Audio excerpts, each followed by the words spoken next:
Comenzamos el segundo panel de esta jornada sobre divulgación científica, que va a tratar sobre medios de comunicación y divulgación científica.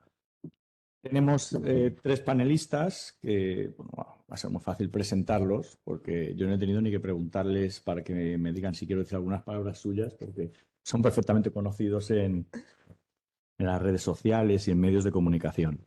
Vamos a comenzar con Vicente González Olaya. Vicente es periodista en El País, fue durante mucho tiempo redactor jefe de la sección de Madrid y actualmente lleva la sección de contenidos de patrimonio histórico en la sección Cultura, ¿correcto? Y bueno, pues es una persona muy prolífica, autor de multitud de libros. Podéis encontrar información sobre él en Internet, por lo que sobra seguir extendiéndome y tienes la palabra para contarnos. Nos va a hablar sobre los medios de comunicación como última barrera para detener la destrucción del patrimonio. Muy bien. Bueno, buenos días a todos. Muchísimas gracias a la Academia Joven, muchísimas gracias a la UNED. Y bueno, yo una cosa que he aprendido en los últimos años es que los textos de más de 1.200 palabras la gente no suele llegar hasta el final, a no ser que sea un tema que de verdad te apasione y que cree una polémica. Por lo tanto, voy a seguir la misma regla a la hora de esta pequeña charleta. Luego, si tenéis alguna pregunta que queréis, pues ya sabéis, me podéis preguntar, igual que mis compañeros, ¿no? Por hacerlo así un poco a menos, os empezaré contándoos que hace unos meses recibí en el periódico una llamada telefónica preguntando por mí, y era un profesor de una academia, de un colegio en la Comunidad Valenciana. Entonces el hombre quería aparecer en El País como fuera, porque había hecho un gran descubrimiento arqueológico. Había hallado un yacimiento íbero. Entonces el hombre había cogido las piezas que había encontrado y se las había llevado al colegio. Entonces yo le pregunté inmediatamente qué arqueólogo, qué científico, qué permiso avalaba esa barbaridad que estaba haciendo. El hombre me dijo el pueblo del que era. Era un pueblo, no recuerdo el nombre, en ese momento tampoco lo entendí bien. Era un nombre en valenciano o en catalán y no fui capaz de memorizarlo. Pero rápidamente le pregunté que me repitiese el pueblo donde había hecho ese supuesto descubrimiento y que iba a llamar a la Guardia Civil para que le detuviesen. Que yo no hacía reportajes de expoliadores, de gente que atenta contra el bien común, como es la arqueología, como es nuestra memoria, porque la arqueología, al fin y al cabo, solamente es la memoria de los pueblos, y las piezas arqueológicas solamente pueden ser tratadas por especialistas, no por delincuentes. A mi entender, este tipo de personas tengo unas enormes polémicas con los tractoristas, los detectoristas, que sabéis lo que son unos señores, unas señoras que van armados con un detector de metales y arrasan todo lo que pueden encontrar en su camino. Estos detectoristas, además, creen que está haciendo un bien a la sociedad. Lo hacen solamente por dinero, lo hacen solamente porque quieren hacer enormes colecciones de materiales que son de todos nosotros. Hace poco publiqué un reportaje sobre un tipo que había arrasado más de 100.000 objetos. Este hombre, está en la cantidad de objetos que había arrasado, que la Junta de Andalucía era incapaz de poder clasificar los elementos que había arrasado. Porque lo importante no es una fíbula, lo importante no es una espada íbera, lo importante es dónde se encuentra y cómo está rodeada. Si conocéis arqueólogos, los arqueólogos van prácticamente milímetro a milímetro bajando, centímetro a centímetro bajando y analizando todo lo que van encontrando en torno a una pieza. Con ese sistema son capaces de reconstruir y de traernos al presente la historia que no está escrita, la historia que hemos perdido por el paso del tiempo. Bueno, os diré que este señor, cuando hablé de la Guardia Civil, inmediatamente colgó. Nunca más me volvió a llamar. Hace poco, un periódico del norte de España publicó un reportaje que a mi entender era vergonzoso, que era de dos chavales, a 2 páginas lo dieron, que tenían un detector de metales y que se dedicaban a saquear una provincia española del norte. El periódico lo daba como qué gracioso, qué bonito, 2 chavales preocupados por la historia. Inmediatamente llamé a la periodista que había escrito eso y le dije que si sabía que esto era una auténtica barbaridad. El periódico retiró el reportaje y no se puede encontrar en internet, pero sí se vendió en ejemplares de papel diciendo que 2 chavales muy majos se dedicaban a arrasar el norte de una provincia española. Em, lo triste de estos casos no es que solamente sean particulares, que ya es triste, sino que esto se produzca también por parte de las administraciones autonómicas y regionales. Hay casos terroríficos en el cual las administraciones han permitido o han incentivado la destrucción de yacimientos arqueológicos únicos en el mundo. No estoy hablando de hace 100 años, estoy hablando de hace 30, por ejemplo, cuando se destruyó en Sevilla el palacio del emperador Maximiano Herculeo para construir la estación del AVE a Sevilla. Maximiano Herculeo tenía un inmenso palacio. Siento de verdad, sé que soy muy despistado y me he dejado el pendrive, pero el palacio era un palacio que estaba en Sevilla, que es el inicio de Sevilla, era quizá el más grande que se había encontrado en la parte occidental del imperio, y los políticos querían construir como fuera el AVE a Sevilla para inaugurar la Expo del 92. Decidieron que tenían que poner, por supuesto, una estación en Córdoba. Y el lugar que eligieron fue el Palacio. Todos los, todos los políticos callaron, miraron para otra parte. Los académicos, los arqueólogos, los historiadores se echaron las manos a la cabeza, se publicaron en diversos medios de comunicación que nos íbamos a arrepentir toda la vida de lo que estaban haciendo, pero dio igual. Imaginaos que ahora vais a Córdoba, que es una ciudad maravillosa, una ciudad califal, una ciudad cristiana con unas murallas maravillosas. Imaginaos que ahora, en vez de estar esa estación del AVE encima del palacio, que se podía haber llevado un par de kilómetros más allá, o haber hecho un apeadero, o lo que fuera, llegaseis y vieseis el palacio de romano más grande de Occidente. Todo eso se destruyó completamente. Cuando publiqué el reportaje, con motivo del 30 aniversario, hablé con todos los políticos que dieron su visto bueno. Todos dijeron que era falso, que ellos no sabían lo que habían destruido. Por supuesto, hubo arqueólogos que se pusieron encima de las piedras para intentar defender el palacio y se destruyó. Hace 20 y tantos años, el alcalde de Madrid, no sé por qué, decidió hacer un túnel en la calle Bailén. Y la idea era juntar el Palacio de Oriente con la plaza, dejarlo todo súper bonito. Pero claro, había un problema. Como estaban a diferentes niveles, donde ahora está la Plaza de Oriente, ahí había un barrio, era el barrio por donde pasaba Quevedo, por donde paseaba Cervantes, por donde paseaba la gente de aquel momento, del siglo XVI. Eh, los arqueólogos lanzaron la voz de alarma diciendo que era una barbaridad. El diario El País publicó en exclusiva unas fotos de la Casa del Tesoro, que era donde Velázquez pintó eh, las meninas.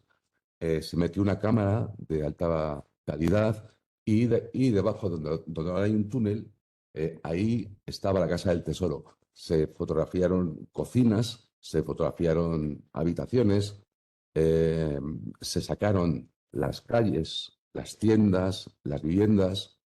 eh, en la prensa, hoy en día sí que es verdad que no se podría hacer, pero la prensa clamó, no toda, hubo algunos periódicos que decían que esto es una campaña de, no sé, ya sabes, del país, de los rojos y no sé qué, no sé cuántos, y que estábamos contra el desarrollo de la ciudad. Lo más terrible de todo es que ya no solamente fue el túnel, fue el aparcamiento que arrasó todo el entramado urbano.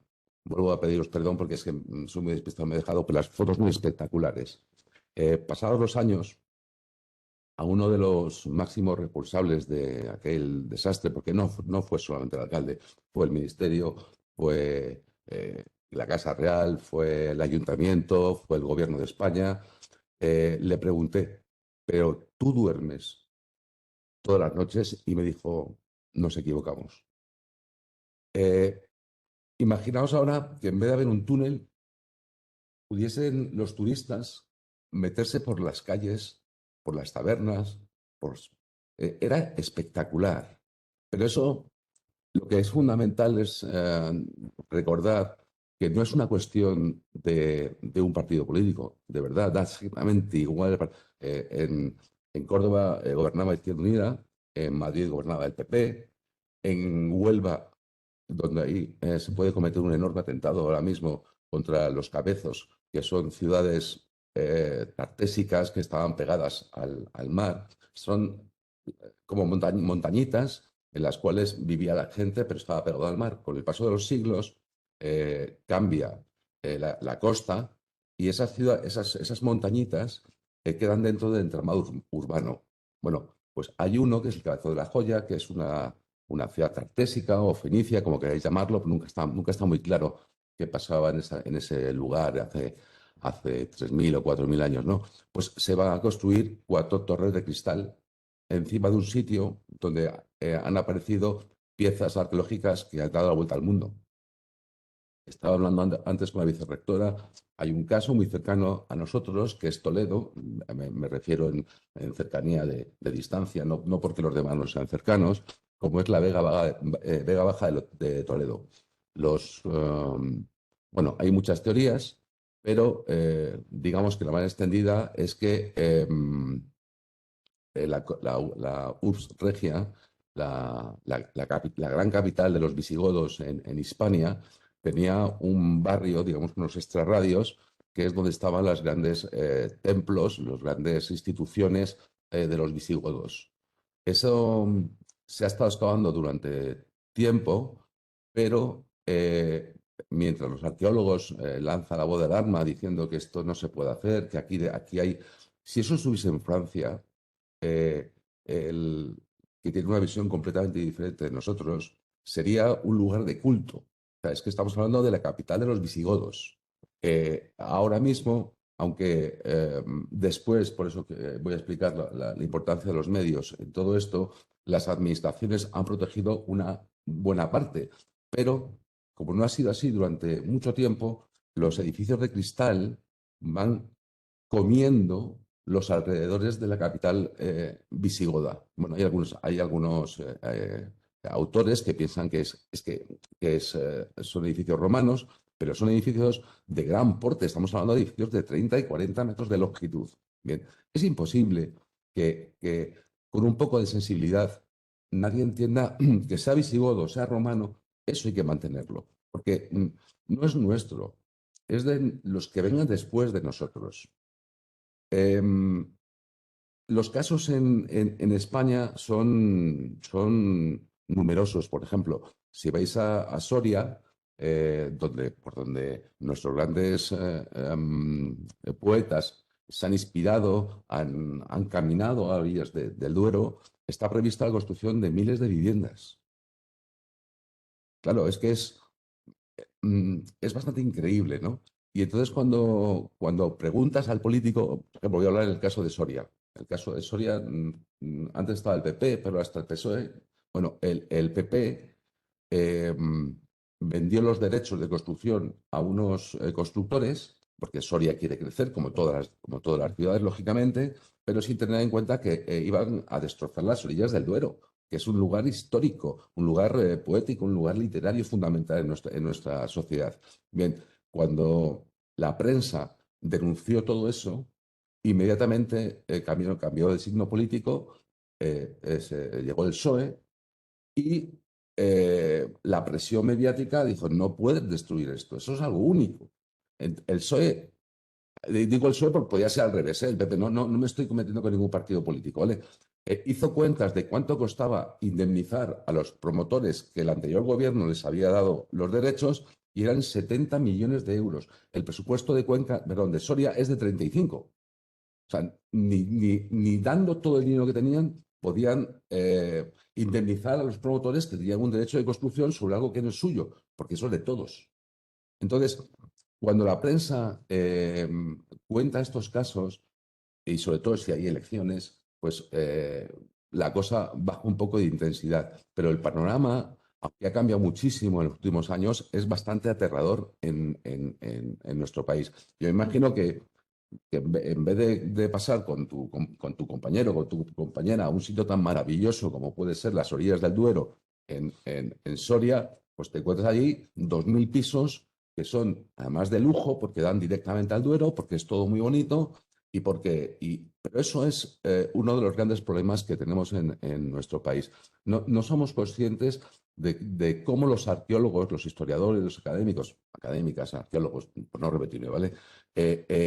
Defienden nuestro patrimonio y a veces a solas. O sea, a veces no hay una ayuda más que por los medios de comunicación que se convierten, por eso se llama así mi pequeña charla, en la última barrera para evitar la destrucción del patrimonio nacional y sobre todo de la memoria, ahora que se habla tanto de la memoria de dónde venimos. Porque nosotros tenemos las mismas caras que tenía la gente y somos exactamente iguales que la gente de hace 100, de 200, 300 o 1000 años. Son exactamente igual que nosotros. Bueno, pues esa memoria de nuestros antecedentes se pierde simplemente por la avaricia. Simplemente se pierde por eso, porque lo que ocurre en cualquier ciudad, vosotros sabéis que Madrid, la Castellana, por ejemplo, no era así hace 50 años. Los grandes palacetes de la Castellana han sido destruidos, con algunas excepciones, para construir unos edificios, la torre de no sé qué, el hotel no sé cuántos. Y ahora cuando tú quieres ver los grandes palacetes que hubo en Madrid, sabéis lo de irse al Quinto Pino, había un pino y entonces la gente se iba a tontear al Quinto Pino, que era el que estaba más lejos de todos, ¿no? Bueno, todo eso se ha perdido y quedan muy pocos elementos de cómo fue esta ciudad, pero esta ciudad y muchas ciudades de nuestro país. Da mucha envidia cuando vas a París, por ejemplo, y ves que en la isla de la ciudad de la Cité se mantienen edificios de hace 1000 años. ¿Qué edificios tenemos nosotros aquí en Madrid? Madrid, hay excepciones, quita las catedrales, pero ese entramado, que ahora son unas viviendas de lujo muy bonitas en el centro de cualquier gran ciudad, han borrado la memoria de lo que eran nuestras urbes hace 500 años. No me quiero extender mucho, como os decía, pero sí contaros algunas cosas que a mí particularmente me duelen. Son pequeñas pinceladas para que sepáis un poco cómo es la historia. Esta historia es de ahora y de hace 100 años. Hace 100 años más o menos había un monasterio maravilloso, vuelvo a flagelarme por no traerme las fotos, que se llamaba Santa María de Óvila. Este monasterio estaba en Guadalajara. Era un monasterio medieval impresionante. Llegó un señor que todos conocéis o habéis oído hablar de él, que es Randolph Hearst, que era un multimillonario norteamericano, era el señor de la prensa, era más rico que el tío Gilito, o sea, podía comprar todo absolutamente, ¿vale? Entonces él tenía una ilusión muy grande. En Nueva York hay un gran museo que se llama The Cloisters, que es los claustros, donde se van acumulando grandes piezas de la Edad Media. Y a esta gente le faltaban monasterios. Habían arrasado en Francia también, pero les faltaba un monasterio, pero un monasterio medieval, pero de estos de película, ¿no? Entonces se fueron a este pueblo, es el pueblo donde está la central nuclear de Guadalajara, Trillo, Sí. y vieron allí el monasterio. La prensa del momento clamó contra eso, clamó. él compraba el monasterio y lo iba a desmontar entero. Hizo una carretera, hizo un tren para llevarse las piedras. Eh, Le rogaron al cacique del momento, que era el conde de Romanones. El conde de Romanones es muy gracioso como llega a ser, era diputado. Si sabéis, si veis un poco, el conde de Romanones era diputado de Guadalajara y su hermano también quería serlo. Entonces su hermano daba 2 pesetas a quien le votase y él daba 3 con una condición, que me dará las 2 pesetas que te ha dado mi hermano y te doy 3, con lo cual le costaba 1, ¿vale? O sea, no, el conde de Romanones es una figura, porque ya estudiamos poca historia, pero es una historia fundamental en la historia de España y no todo lo que hizo estuvo mal. Fue el tipo que, por ejemplo, estableció, aunque parece increíble, la enseñanza pública en España se debe al conde de Romanones. El conde de Romanones era no quiero llamarse mi hueza primero porque está muerto y yo tampoco soy un historiador. Era un tipo muy especial, tenía cosas buenas y tenía cosas malas. Bueno, no me voy a enrollar demasiado. La cosa es que le ruegan a Romanones que lo pare, porque era el ministro de Instrucción Pública. Y Romanones mira para otro lado. Hertz se lleva toda la piedra a piedra el monasterio de Ávila y se lo lleva a San Francisco, a Estados Unidos. En Estados Unidos, eh, él sufre una crisis económica muy grande y se ve obligado a vender, voy a resumir mucho, se ve obligado a vender todo lo que tiene. Y una de las cosas que tiene es el monasterio de Santa María de Ávila, que no ha desembalado, que está en los muelles de San Francisco. Y ahí pasa 70 años, abandonado en los muelles. Vienen hay que hacer limpieza digamos, de los muelles y España no reclama esas piedras. España no pide que vuelvan a España estas piedras. Estamos hablando de los años 90, 92, 95. Y entonces vienen unos monjes cistercienses de California y dicen, uy, lo que tenemos aquí, un monasterio medieval completo. Y lo compran y se lo llevan a unos viñedos que tienen donde está su orden y lo montan. Lo monta un arquitecto español, pues está completo, porque cuando desmontaban los monasterios, las iglesias, iban poniendo los numeritos y tal, contratan a un tío que es de primera línea y lo vuelven a montar. Y ahora el monasterio de Santa María de Ávila está en California. En Trillo hay unas piedras de lo que fue el monasterio y da mucha tristeza verlo, mucha. Hace poco estuvimos publicando la historia de Fuentidueña, que es un pueblo también del norte de España, donde vino otro millonario.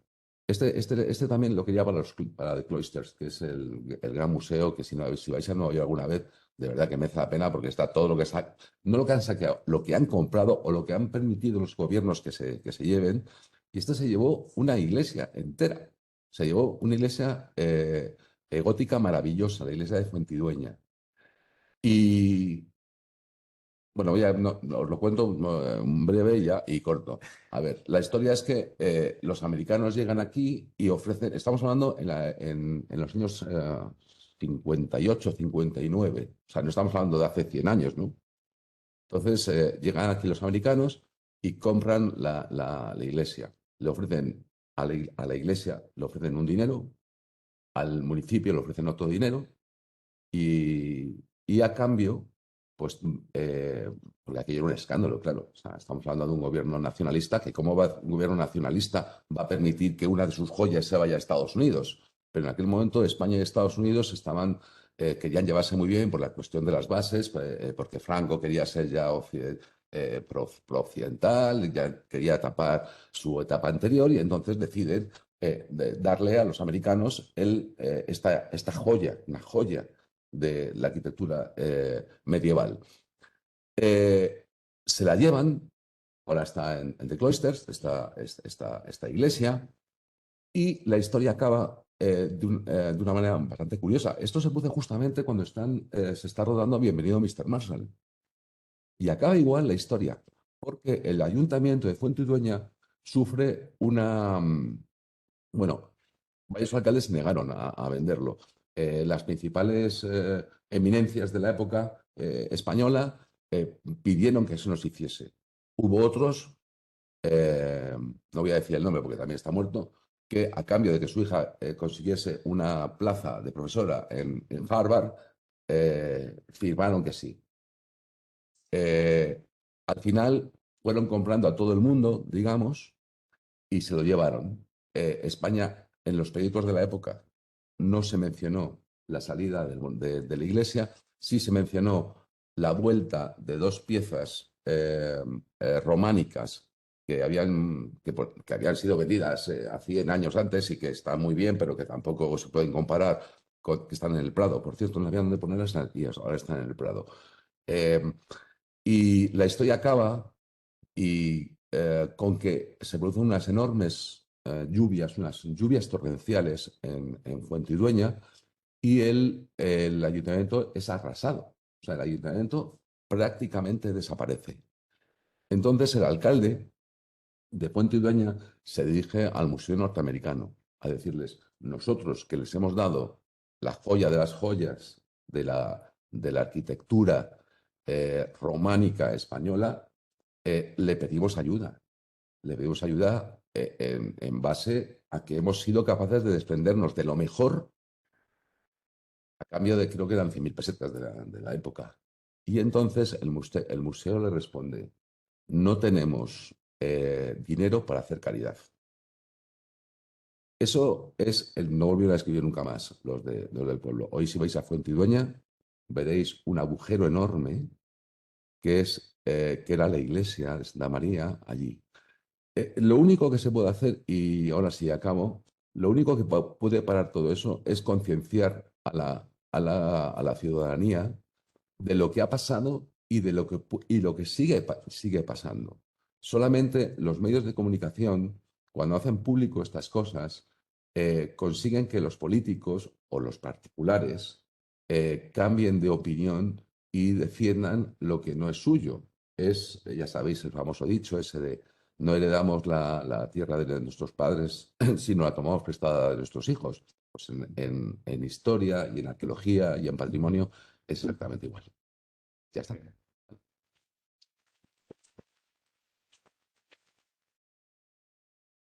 Pues muchísimas gracias. Es un magnífico ejemplo de cómo los medios de comunicación pueden ayudar no solo a defender el patrimonio, sino a defender la ciencia. Es que es ciencia, es que los arqueólogos son gente renacentista. Tú puedes hablar con un arqueólogo de lo que quieras. Puedes hablar de química, de arquitectura, de historia, de arqueología. O sea, me parecen la profesión con la gente más interesante que hay en el mundo, porque es que saben de todo. Absolutamente de todo. Saben de pintura, saben de epigrafía, saben de todo. Química. Sí, no, saben de química y saben de arquitectura y saben de historia, saben de todo, ¿no? Todos los artículos, si entráis en El País, ponéis mi nombre, lo podéis leer todos. Muchísimas gracias. Tendremos tiempo de debatir cuando terminen las charlas.